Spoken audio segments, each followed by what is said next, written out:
O livro de Mirdá, capítulo 26. Mirdá fala aos peregrinos acerca do dia da videira e liberta a arca de um peso morto.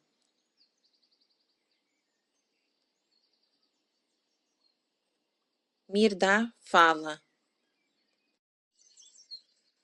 Cuidado, Mirdá, com a vide cuja safra ainda não foi colhida, cuja seiva ainda não foi bebida. Mirdá está ocupado com a sua colheita, mas os ceifeiros, estes ocupados em outras vinhas. Mirdá está sufocado com uma superabundância de sangue. Mas os portadores das canecas e os bebedores estão muito embriagados com outros vinhos. Homens do arado, da enxada e do podão, eu abençoo-vos, os vossos arados, as vossas enxadas e os vossos podões, que tendes arada, capinado e podado até hoje? Tendes arado as tristes terras baldias de vossas almas?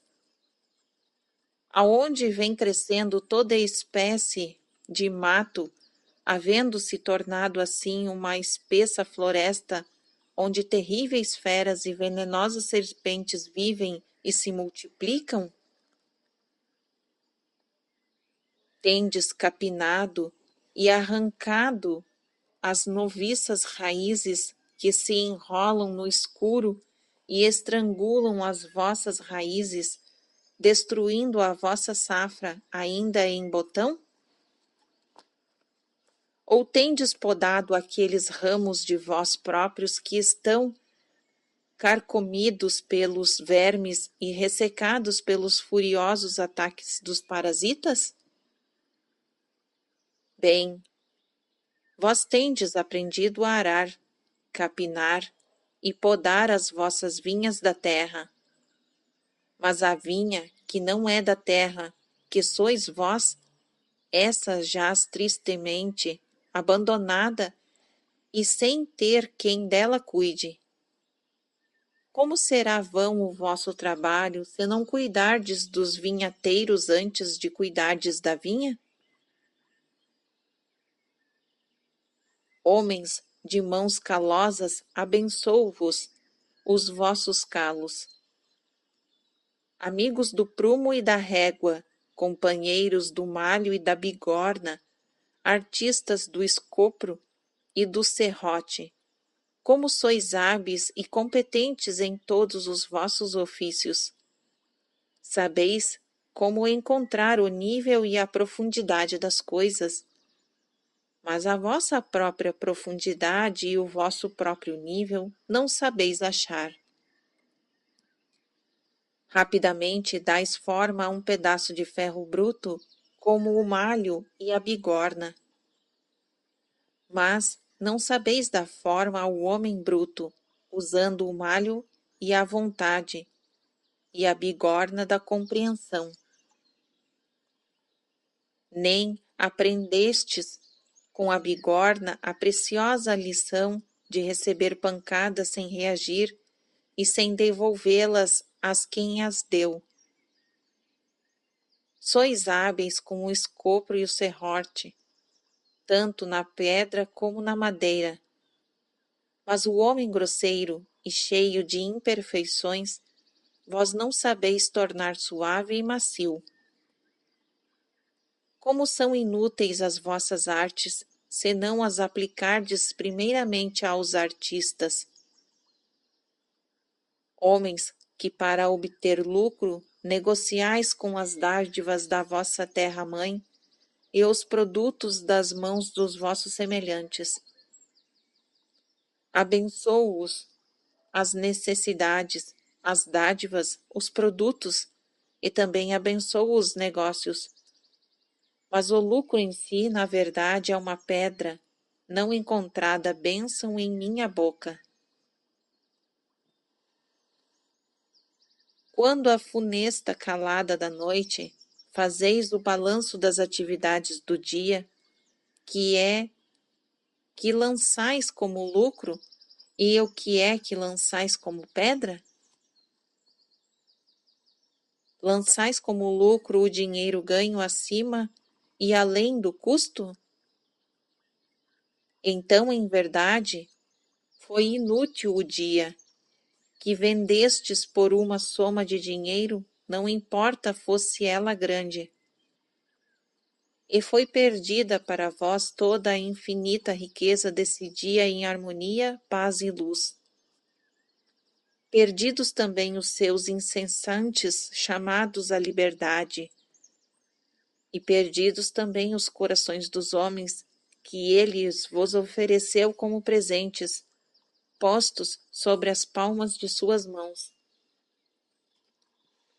Quando o vosso maior interesse é a bolsa dos homens, como podeis encontrar o caminho para os seus corações? E se não encontrardes o caminho para o coração dos homens, como podereis atingir o coração de Deus? E se não atingirdes o coração de Deus, que vida tereis? E se o que considerais lucro na realidade é perda, que imensa perda é essa? Em verdade, vão todos os vossos negócios, se os lucros não forem computados em amor e compreensão, homens do cetro e da coroa. É uma serpente o cetro na mão daquele que é muito rápido no ferir e vagaroso no aplicar os ungentos curativos, enquanto que na mão que propicia o bálsamo do amor, o cetro é um para-raios que impede o infortúnio e a condenação. Examinai bem as vossas mãos. Uma coroa de ouro cravejadas de brilhantes rubis e safiras é muito pesada, triste e desajeitada numa cabeça estufada de vanglórias, ignorância e cobiça de poder sobre os homens. Sim, tal coroa sobre este pedestal não passa de um cáustico escárnio de seu próprio pedestal.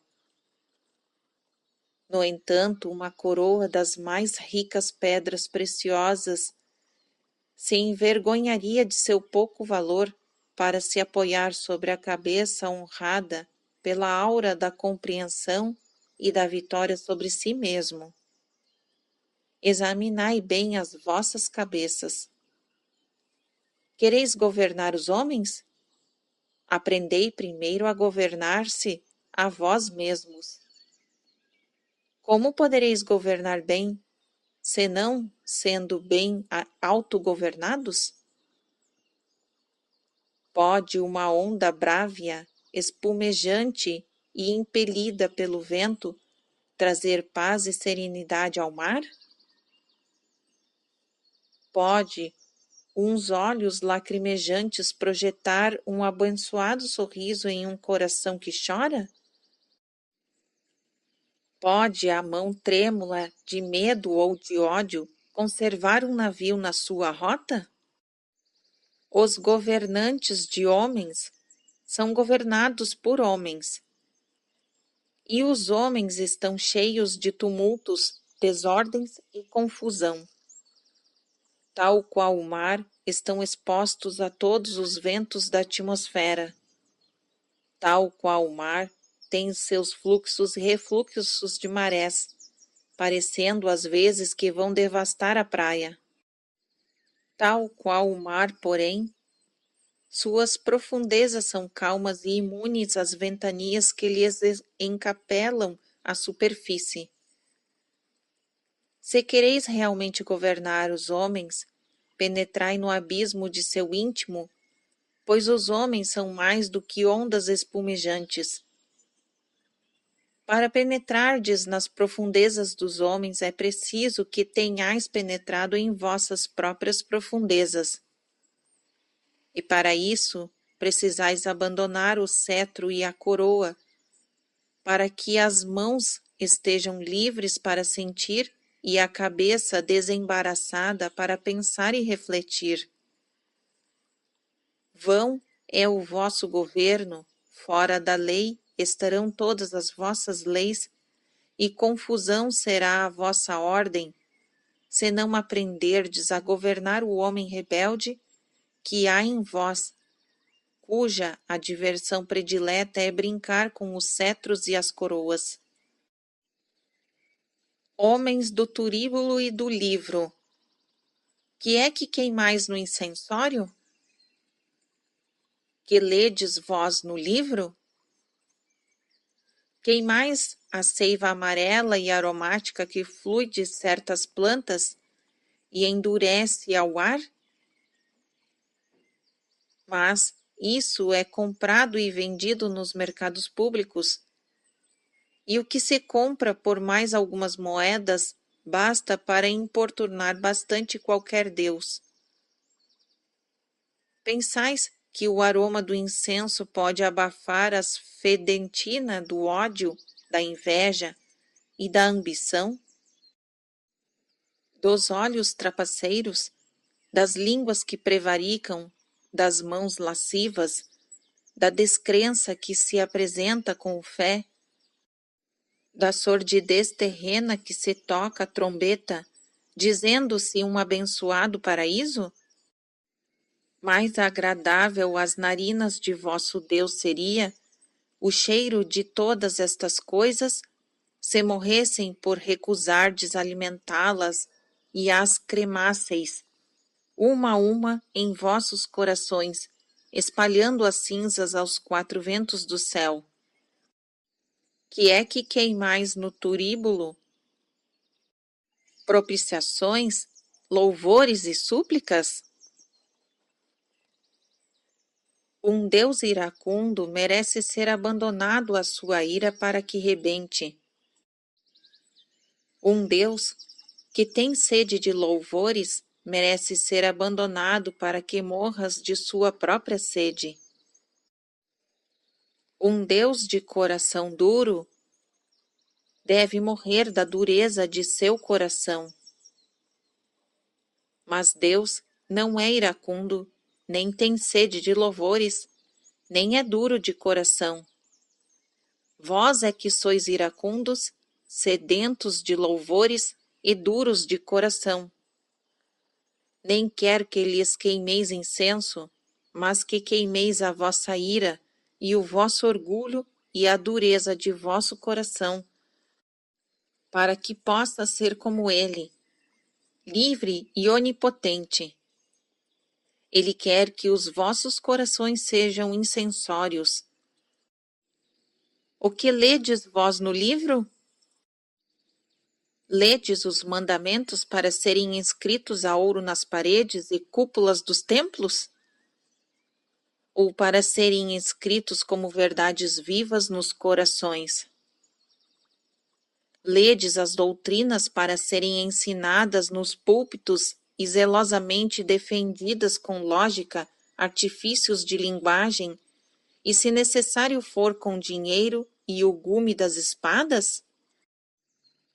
Ou ledes a vida, que não é uma doutrina para ser ensinada e defendida, mas um caminho para ser trilhado com a vontade de obter a libertação no templo ou fora dele, de noite ou de dia, nos lugares baixos, tanto quanto nos altos?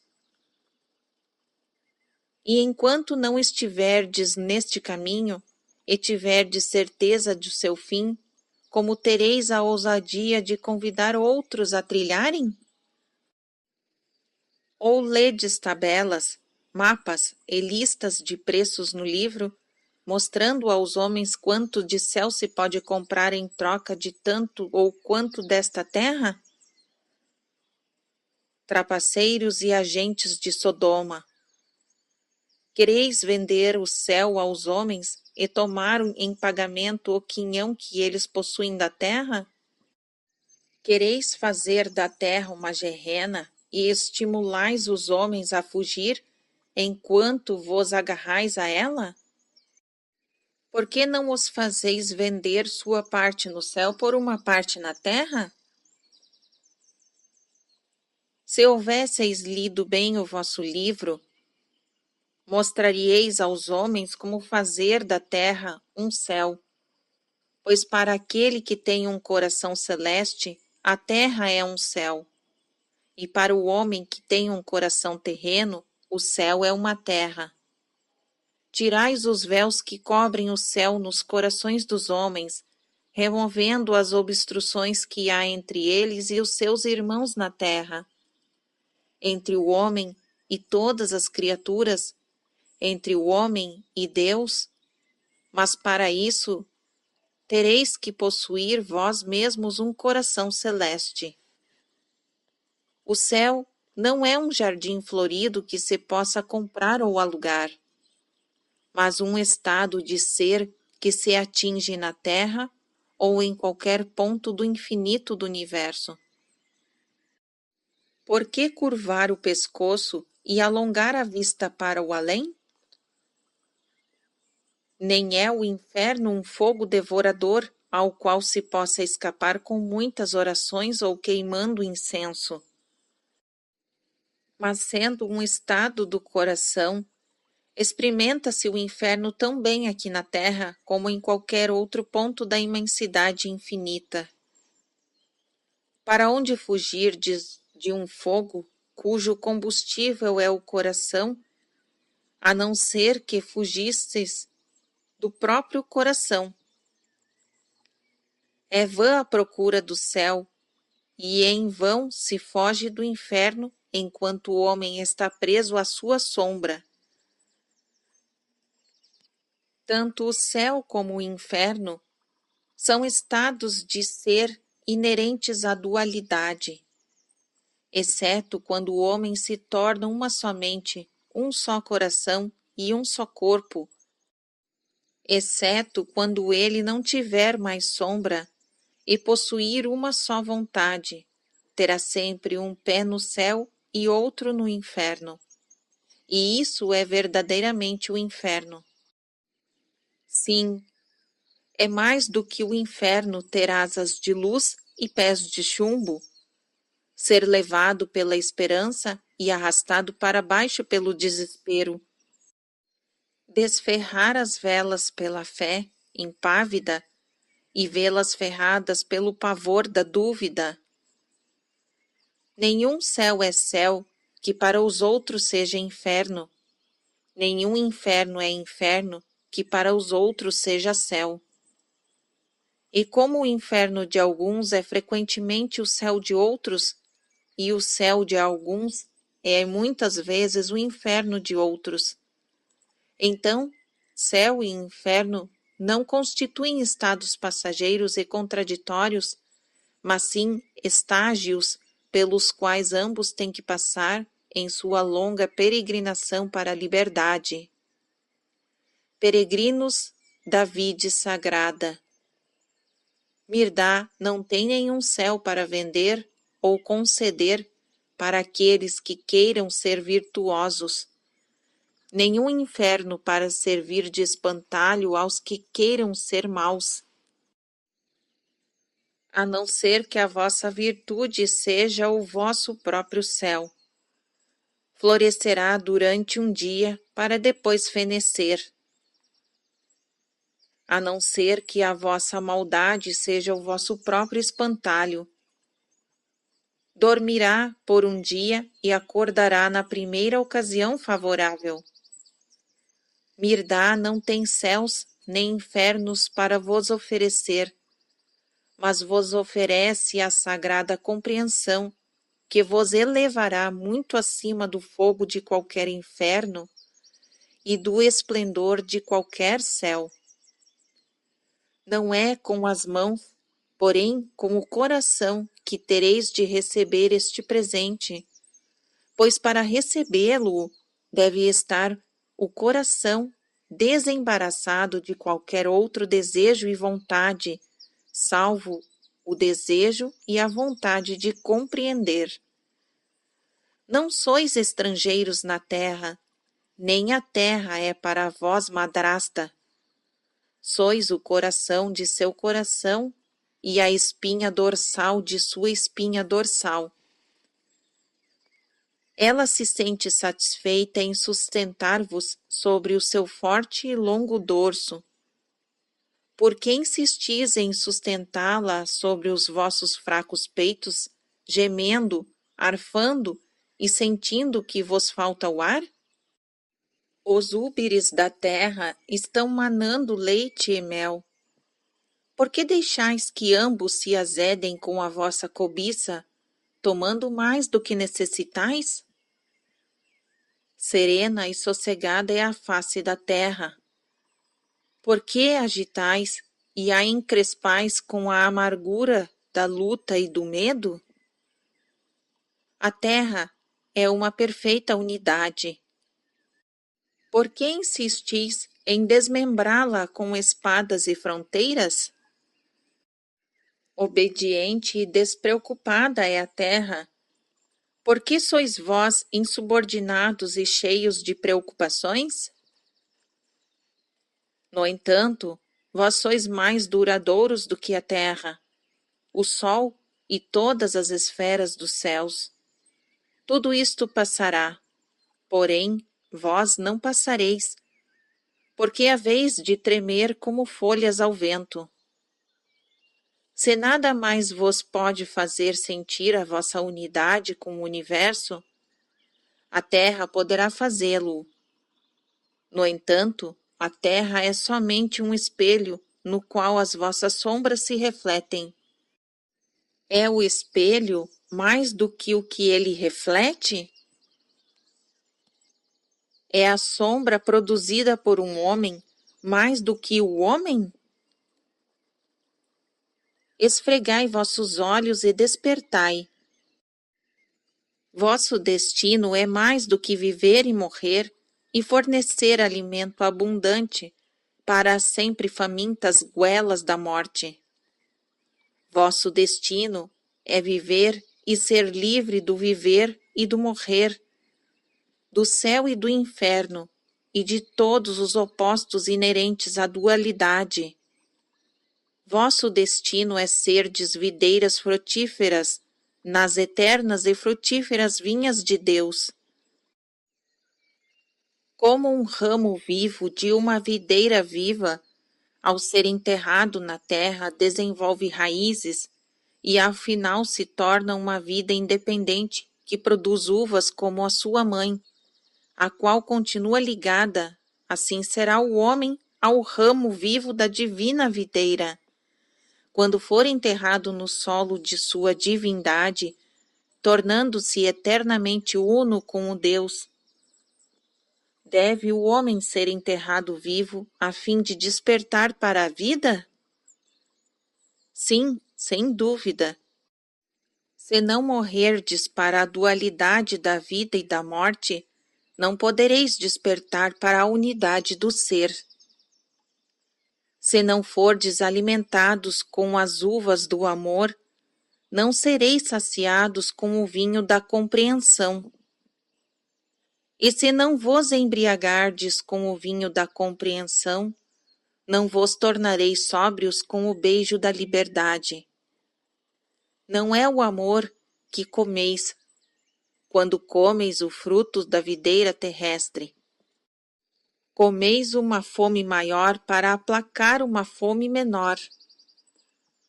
Não é compreensão que bebeis quando bebeis o sangue da videira terrestre. Bebeis um curto esquecimento da dor, e quando logo cessa a dor, se torna 2 vezes mais aguda.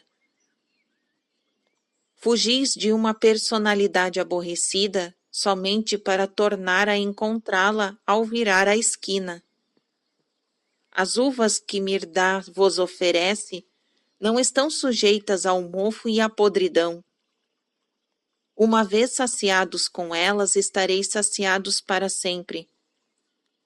O vinho que delas se destilou para vós é demasiado forte para os lábios que temem ser queimados, mas estimulante para os corações que querem embriagar-se com o esquecimento do eu na eternidade. Há entre vós alguém que esteja faminto por minhas uvas? Que venhas para a frente com a sua cesta. Há alguém que tenha sede com o meu sangue? Que traga o seu copo. Mirdá está curvado ao peso de sua safra e afogando-se com a abundância da seiva.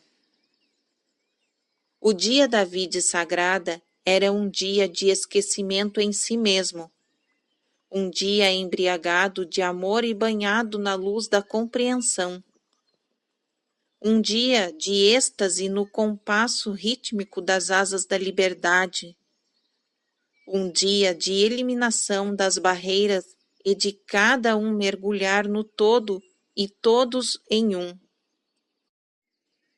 Em que se torna ele hoje? Tornou-se num dia da mórbida autoafirmação, um dia em que a ambição sórdida negocia com a ambição sórdida, em que a escravidão se diverte com a escravidão e a ignorância corrompe a ignorância. A própria arca, que era antigamente uma destilaria da fé, do amor e da liberdade, tornou-se agora um gigantesco lagar onde se espremem uvas e um monstruoso mercado. Ela recebe o produto de vossas vinhas e vô-lo torna a vender sob a forma de vinho estupefaciente. Do trabalho de vossas mãos, ela forja as algemas para os vossos pulsos. O suor de vossa testa, ela transforma em brasas para marcar a fogo as vossas testas. Para longe, muito longe da rota que lhe havia sido delineada, desviou-se a arca. Mas agora o seu leme está no ângulo certo.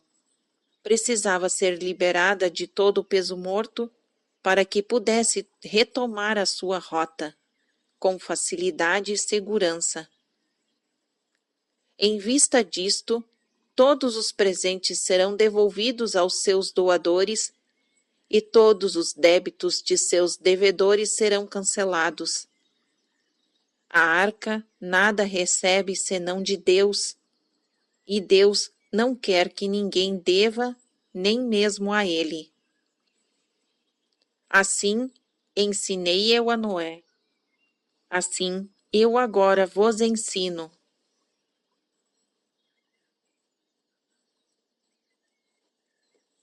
Fim do capítulo 26.